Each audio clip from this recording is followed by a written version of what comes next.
Hey guys, this video I'm going to be talking about anger and why it's my new favorite emotion.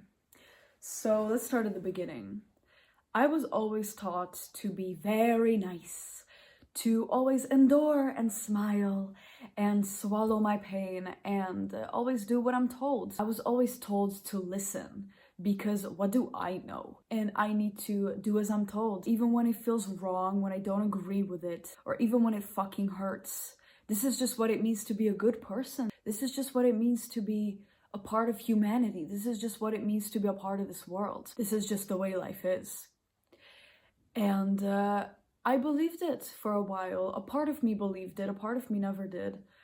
And living this way led me down a really dark path of loneliness and having nobody know who I am really, and never showing my emotions, but my emotions manifesting in certain coping mechanisms that were very dangerous. And as much as we want to be like healing journey, heal yourself, yeah, you need to fix these coping mechanisms, you need to recover and fix these problems.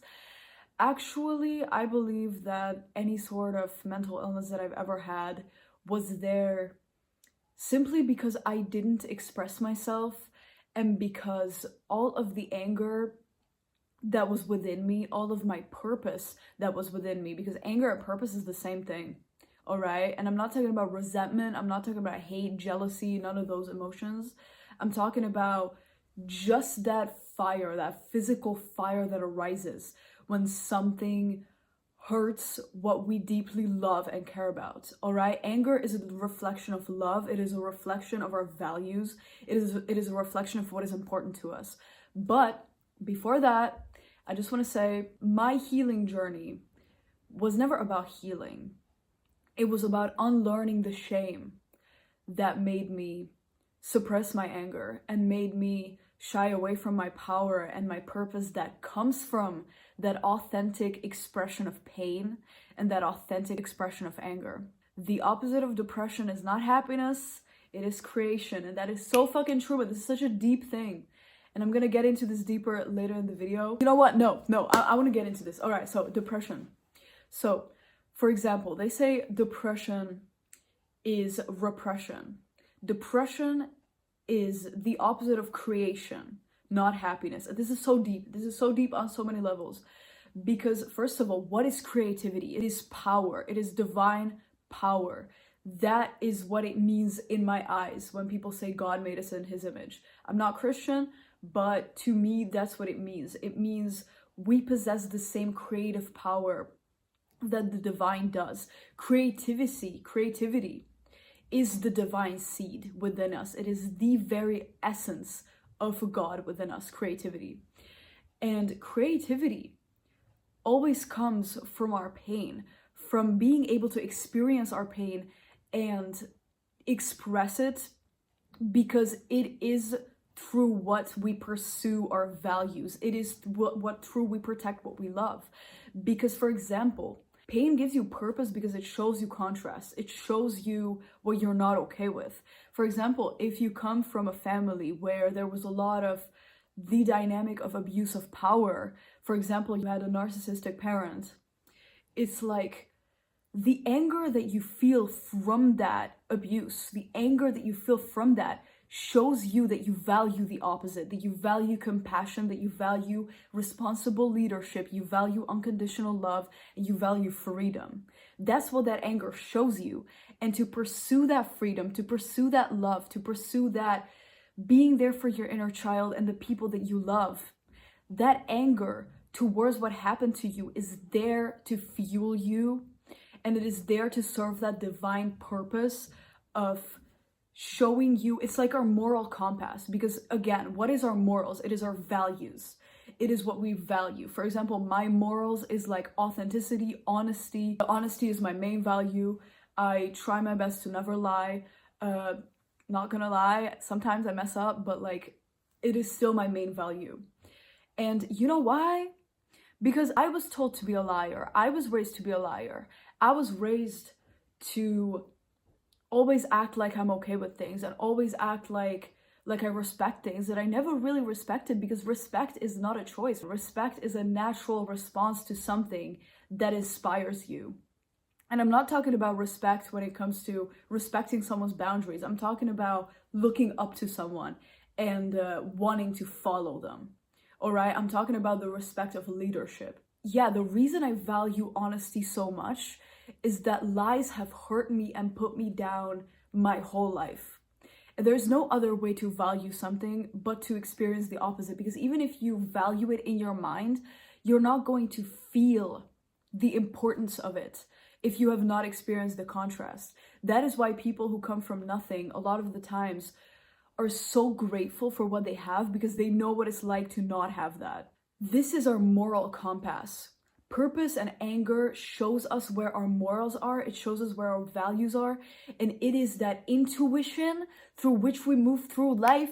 And this is exactly the opposite of depression. What does depression make you feel like? Lost, paralyzed, insecure, like you don't know yourself, like you don't know what to do. You go on the internet, Google, oh, what do I do with my life? What do I do? You look to other people to tell you what to do because you don't have that. You feel like there is something wrong with you, because that is the weapon of the narcissist, of the oppressor. That is the weapon that these people that are in this position of power, that want to abuse their power, use. It is shame. It is shame to shame you for your anger, for your pain. For example, when I used to go to school before high school, I went to a very strict school, and our teachers would scream and yell at us all the time. Even in kindergarten, I got yelled at all the time. And sometimes I would cry. And a very common response was, "You're crying?" And that is so, this is so deep, all right? This is so deep. I really hope I can explain it. It's like, these people that are in these positions of abuse of power, or even lower negative, low vibrational spiritual entities do this. But yeah, they will shame you for your pain, and they will make you feel like you don't deserve to express your pain, because in their worldview, they are entitled to their mistreatment of you. And you expressing that you're not okay with that, you expressing that disagreement with that worldview, they use shame to suppress that response. And this is why depression also makes you feel ashamed of yourself, because it's like you're feeding into that narrative that there's something wrong with you, that there's something wrong with your pain, your anger, your divine, creative, authentic expression. You feel like there is something wrong with that, because that is what gives you that moral compass. That is what gives you that intuition that shows you where you need to go and what you need to do and what you truly authentically feel you want to do. And that is where people become very vulnerable to manipulation. They are controlling us, babe. They are controlling us through all this depression, through all this shame, through all this fear. Because someone that is depressed, and I'm not just talking about the mental condition, I'm talking about someone that is in that state of insecurity and shame and repression. I'm talking about that mental state. They are detached from themselves. They are detached from that divine seed within them that would be manifested through their pain and through their disagreement and through their anger. It's like they become very vulnerable to be controlled. And this is how we are controlled by the elite. Yeah, why am I so happy about this? This is fucked up. But anyways, because it feels so good to say it. It feels so good to not be ashamed of myself anymore for thinking this. And also, I wanted to say something. I wanted to say something that was gonna be so deep. I wanted to say something. What was it? I don't remember. I forgor, guys. I can't make a sad face because then my lipstick will stain my chin, and I don't want that. All right. You know what, let's get into it again. So this is also true for spirituality. This is what spirituality talks about when they talk about how lower vibrational entities are detached from their divine essence. This is also a manifestation of that. Being detached from your divine purpose. I remember! Shit! The things that make us different, the things that we disagree with, the things that make us angry, and why that's our purpose, why that's our authentic expression, is that everything that you are not makes you who you are. I love this so much. I say this all the time from now on. But yeah, everything that you're not, babe, makes you who you are. And this is just reality. Everything that is, why is a chair a chair? Because it's not a table, it's not a rug, it's not a wall, it's not a painting, it's a chair. And same shit with you.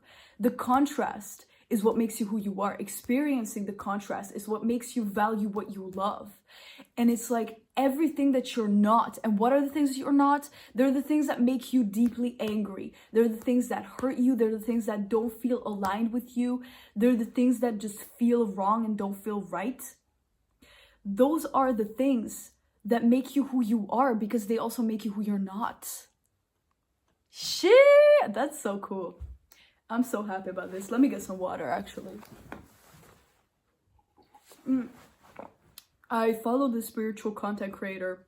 I don't remember her name. I love her so much. I don't remember her name. I might look her up and put her in the description because I love her so much. She has these like videos, and she once said, we need to walk into rooms where we so don't feel like ourselves to experience that there is an us that we can feel like. Something along the lines of that. This is what I'm talking about. Everything that you're not makes you who you are. And owning that you're not that, owning that you're different, is what makes you who you are. Now, I also wrote down some things that I want to talk about. Yeah. Why is anger my new favorite emotion? It is because everything that I've ever done out of love for my inner child would have never been possible if it wasn't also fueled by the rage towards everyone that ever hurt her and disrespected her. And it's not about rage towards the person that did that. It's not about rage towards the person and resentment, all right? Anger and resentment is not the same thing, all right? Resentment actually comes from bottled up anger. I'm gonna talk about bottled up anger. We don't fuck with that. We don't bottle up the anger, all right? No more bottles, all right? So it's not anger towards the person, because that would be resentment. It is simply anger towards their actions and anger towards that certain treatment and that certain worldview.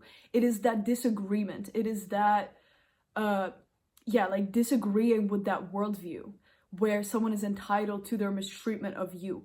That is actually inauthentic to the person. You can love someone authentically, and if you authentically love them, you will disagree with their shitty worldview where they're entitled to hurting other people, because it is actually a reflection of their treatment of themselves. And if you love them, you don't want them to hurt themselves, right? That is why if you love a narcissist, and I'm not talking about just like narcissist, like, I'm talking about the actual like psychological condition of narcissism, like narcissistic personality disorder, or like the role within relationships that is a narcissist role, and like the people pleaser and like the scapegoat child and everything. I'm talking about that.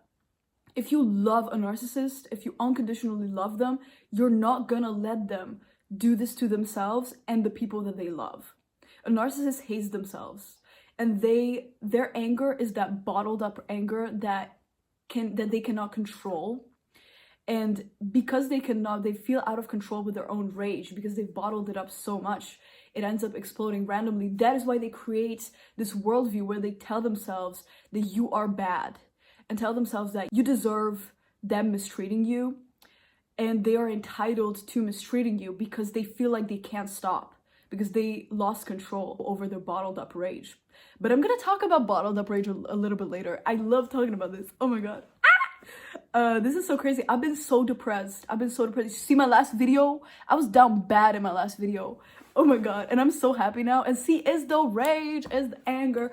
I miss the rage. I miss the rage. I miss the things we had. I remember it all. I never said that I was sad. Hell yeah. So yeah, anger gives you purpose because it makes you understand what you value. I've already talked about this. Without anger, there is no change. Without anger, there is no growth. Without anger, there is no life. Damn.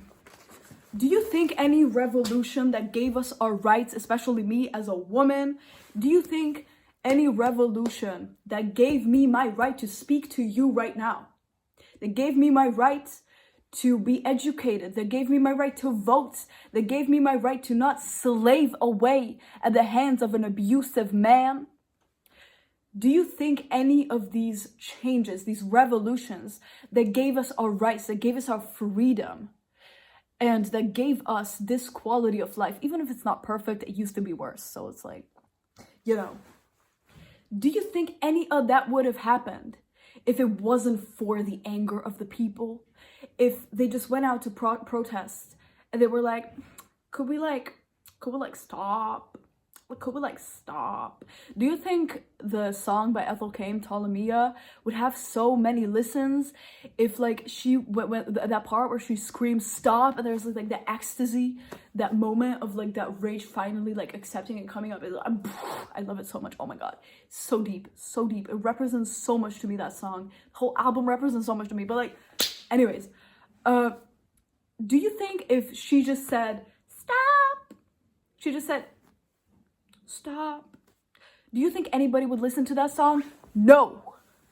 Because rage is part of our divine, authentic essence. We see ourselves in the authentic expression of others.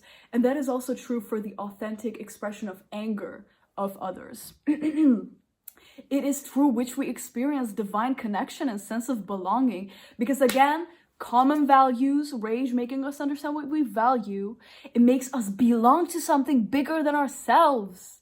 Because that collective rage, that revolution, is what makes us belong to something that is bigger than ourselves. And that sense of belonging is something that nothing could ever compare to. When you feel seen for your anger and your pain. And those concerts, oh my god, I love Bring Me the Horizon. I love My Chemical Romance. I used to be so obsessed with them when I was younger, because those were the first bands that made me feel loved for my pain. And I belong because of my pain. And the community was so kind. Everybody opened up about their shit that they went through. And I felt like I belonged on such another level, because artists that express their pain and truly express it, not just yeah, I'm kind of crazy, yeah, I'm kind of weird. No, when they truly stand in it, they give space for others to also experience their pain. And it's not just about pain, it's about authenticity. It's about being loved for who you really are and what you really feel. And not just being loved, but being related to, being seen and heard. And belonging to something. And it's always when you belong to something, that is always a contrast of something else, the values.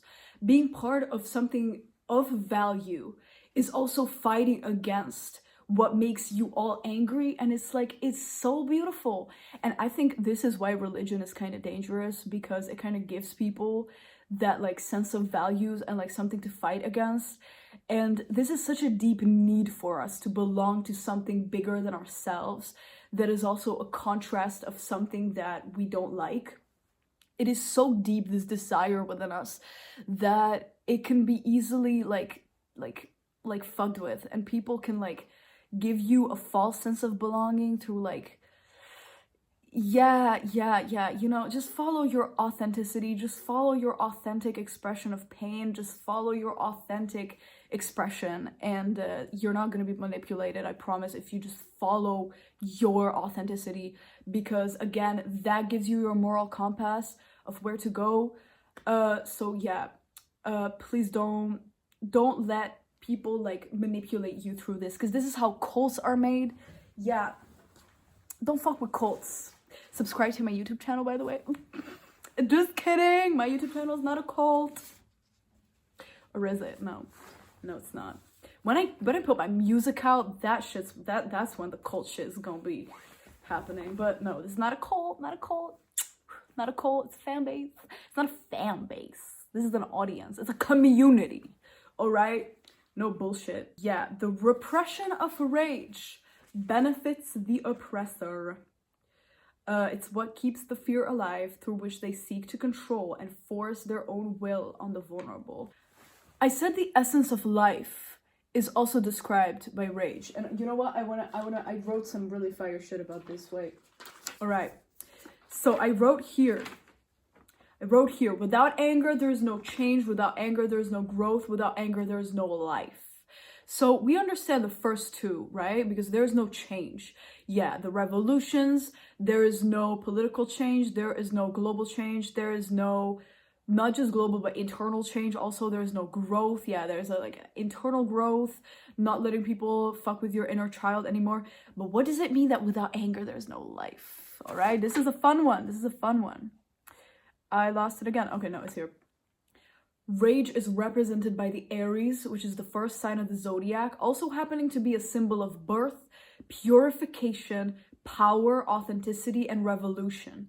It is a symbol of purpose and divine will. And it is also a symbol of the essence of life, of the essence of being alive, that power. Because when we think about life, it is selfish in a way that benefits the collective, all right? For example, let's look at nature. Every part of nature benefits nature. So let's look at carnivore animals. It's like for them to eat another animal, they need to have that will to live, all right? Again, will to live, depression, everything what I said about opposite of depression, rage, shit like that. Yeah, the will to live, all right? The essence of life. You need the aggression that is an expression of wanting to take up space and wanting to live. And see, this is, you know what I'm gonna say? What I'm gonna say right now, listen right now. Divine anger is for the best of you and not for the worst of others. Divine anger is actually for the best of you and for the best of others. Because yeah, it might not be for the animal that, for example, a coyote hunts down and eats, but it is the best for the collective. It is best for nature, it is the best for the planet, and it is the best for the ecosystem. So even though it is not the best for that one animal, the energy within the coyote understands that they need to sustain themselves. They need to sustain themselves to sustain the collective. And it is not about self versus other. It is about simply serving the divine purpose of taking up space as who you are, because you were divinely created to be who you are. All right, this is so deep. This is so deep. You were created, you are divinely created to be who you are and feel what you feel and like deeply believe what you believe. And I'm not talking about like these learned beliefs. I'm talking about the beliefs that we're born with, that is like, they're not conceptualized. They're just like our compass through which we go through life. It's just like a child. It's like freedom, imagination, everything is possible. I'm gonna be a rock star when I grow up. You know, all that like belief of just like life being like our pure beliefs, you know what I mean? Before the world puts these limitations on us. It's like that is also our authenticity, and that is also our divine purpose, because we are created to be the way we are. And what I say when I say like without anger there is no life, there is an anger, there is a fire. I'm gonna say fire. There is a fire in taking up space and being who you are. There is a fire in just being who you are. There is a fire in just taking up space and knowing you deserve it, and knowing that you're worthy of it. There is a fire in expressing yourself, even if it helps others. See, like you are not taking from them. You are actually being a light for them, and you are actually giving to them. You're creating and you're putting that out for the world. You're not just doing it for your need, but you're also doing it for the collective, because the divine needs of the individual, the true needs of the individual are also beneficial for the collective, all right? And this is the divine essence of divine anger and fire. All right. So I'm going to talk about repressed rage now. First of all, I need to take this off. It is so rockstar. It's so cool. But I'm just overheating. So you get to stare at my gigantic muscles instead. I know they're not gigantic. I said that ironically. But they're kind of... Come on. I'm sexy and I know it.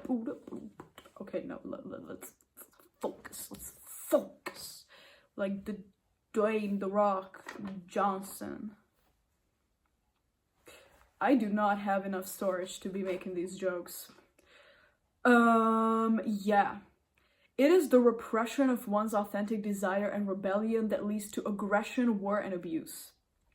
Every oppressor is afraid of their own anger, so they repress it stigmatize it and run away from it. But what they fail to realize is that it is such a core part of us. It can never be killed, but denying its existence leads to the bottled up dissatisfaction coming up to the surface in ways which we cannot control, and if unchecked, leaving us in a cycle of fear, shame, and resentment towards the people that we wish to love. Without anger, there is no love. All right? Because if you bottle up your anger, you're gonna end up resenting the people that you wish to love. And I made a video about this, if you've seen that. It's called The Way You Treat People Changes the Way You Feel About Them. How People Pleasing Destroys Love. So real. So real. Because, okay, I want to explain this. Because I've talked about this before, but this is deeper. It's like when you repress your rage towards someone because you feel unworthy of being treated well. So you accept mistreatment, or not even just mistreatment, like they might not even be mistreating you, but like you just accept things that you don't naturally accept. You're not being authentic. You are feeding into the narrative that this person is someone to be afraid of. This person is someone to manipulate, and this is someone that you cannot trust.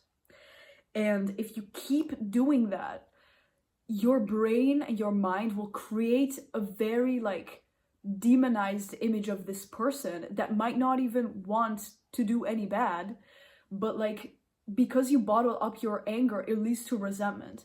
And this is what I said about like narcissists. When they are not able to control their anger, they're not able to control how it comes up, they're not able to control, they feel like a victim to their own abuse of other people. It's very twisted and fucked up. They feel deep down they are out of control. They feel like they cannot stop. And they can't stop their shitty behavior towards others. Watch BoJack Horseman if you're interested in this, or actually don't, it's gonna fuck you up. But like, yeah, I think BoJack is a very good example of this. He's not a hardcore narcissist, but like he has this dynamic within him. I just thought of him. So it's been like 4 years since I watched BoJack Horseman. But anyways, so it's like if you constantly feed into the narrative that people want to hurt you and you cannot be yourself with them because your authentic self would never be loved by them, and that means you cannot set boundaries, you cannot express your emotions, you cannot express your anger, and not just anger, like anger, I keep seeing such a bad image of me as someone yelling. No, natural healthy anger looks like love. It looks like confrontation, but it is not aggressive. It is not for the worst of the other person. It's for the best of you. That's the divine essence of anger. This is the divine purpose of anger and fire. But repressed anger is what leads to that resentment that makes people like start yelling and get so aggressive and call you names and shit. It is because they have such a twisted, warped idea of you in their mind that they need to be afraid of, because in their mind, you would never love their authentic self. You would never love who they really are because they feel like they're undeserving of that. And so because of that, they create an image of you in their mind where they need to be afraid of you. And this is so real. A narcissist is literally afraid of their own child. A narcissistic parent is literally afraid of their own child. They don't know. This is very subconscious. But the reason anyone is trying to bring you down is because they perceive you as a threat. And the reason you might be perceiving other people as threats is that you bottle up your own anger because you have this belief that they would never love your authentic self. They would never show up for you. You don't even deserve that. And because of that, you people please and you act fake and you suppress your authenticity. And that leads to you being even more afraid of them because you don't even give them a chance to love you. You don't even give them a chance to show up for you. And this is exactly what my video was about. That was about people pleasing and how it destroys love. Watch that. All right, I don't want to explain everything I explained in that video all over again. But yeah, it is actually that bottled up rage that leads to someone drifting so far away from their authentic self and their morals again, values, morals, rage, everything, it is what makes someone fall so far out of touch from their like true morals that we are all born with. It is like, it almost like makes them incapable of feeling empathy. Like it's a very fucked up process, and like it's a very fucked up way of existing that people be. But I hate to break it to you, a lot of people are operating on that like belief system and that like behavioral system. It's dark. It's dark, but hey, that's why we incarnated here onto this earth, to make it better. And it's like not fun at all. It's kind of hard. Any other like starseed people here, light workers? Yeah, average light worker experience. But no, anyways, what I'm saying is that it is the repression of rage and like bottling that up that makes people actually become narcissists or psychopaths. Because you know how feeling natural anger towards what you're so not okay with makes you understand your values? If you repress that, you also become out of touch with your values and your morals.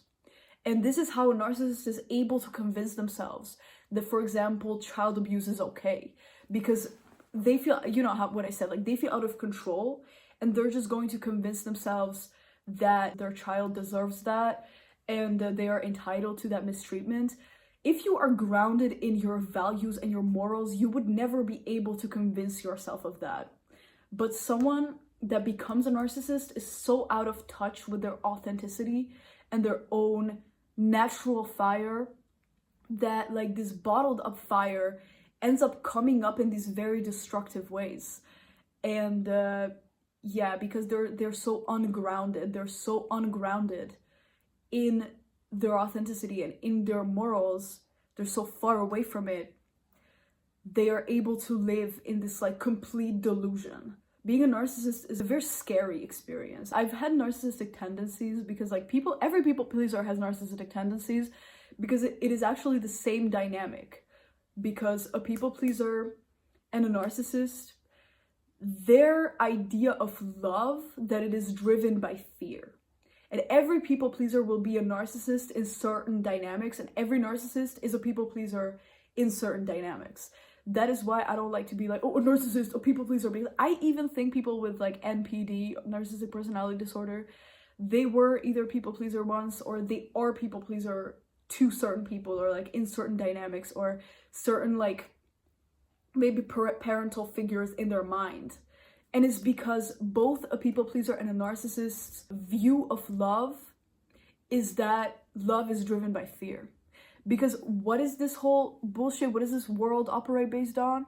It's fear. It's like, if you don't go to the family party, everybody's gonna hate you. You need to be afraid of what your family members think of you. You need to be afraid of what your teachers think of you. You need to be afraid of what this person thinks of you.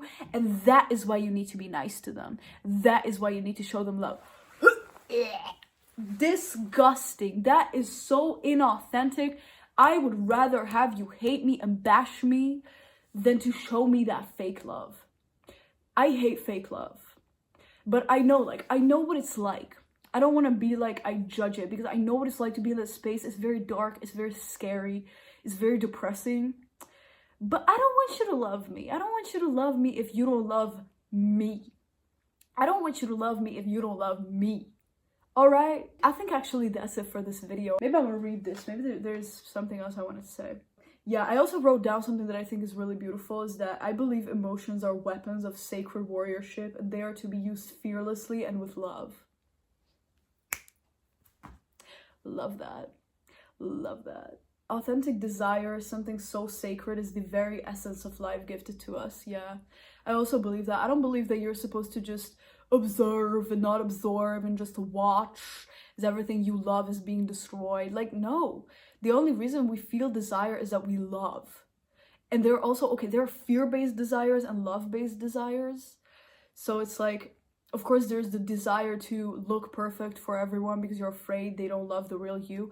But there are also desires that are out of love. And like, there's nothing wrong with wanting that. There's nothing wrong with caring. All right? Because I'm slightly Buddhist, but I feel like Buddhism can be interpreted in ways that are not healthy, and same with Christianity, same with every religion. It's not my problem with the religion itself. It's like you can interpret it in ways, like a lot of people interpret it in ways that are wrong. I feel like, especially like Christianity, a lot of people did not understand the Bible. A lot of people did not understand. Also, I don't agree with everything in the Bible, but like, you know what I mean. You know what I mean. I'm just gonna stop explaining. But yeah. Another branch of spirituality that's closely linked with psychology says healthy anger is natural protection of the boundaries. Yeah, this is from Máté Gábor, fellow Hungarian motherfucker. How does it feel to be Hungarian? Average Hungarian experience. No, stop. I'm gonna go now. If you like this video, give it a thumbs up. Subscribe to my YouTube channel. Also stay tuned for my music coming out. I have been producing for a long time, but I still kind of have no idea how to like make a finished product. I'm still learning, I'm still studying, I'm still like, you know, so have patience with me. I am gonna release music soon, all right? I am gonna release it soon. But yeah, subscribe to my YouTube channel, follow my Instagram, maybe check out that one cover I did on TikTok. I don't use TikTok anymore, so honestly, I don't do whatever the fuck you want. Do whatever you want. Do what makes you happy. Do what you love. And fight against what makes you mad. Hope you enjoyed this video.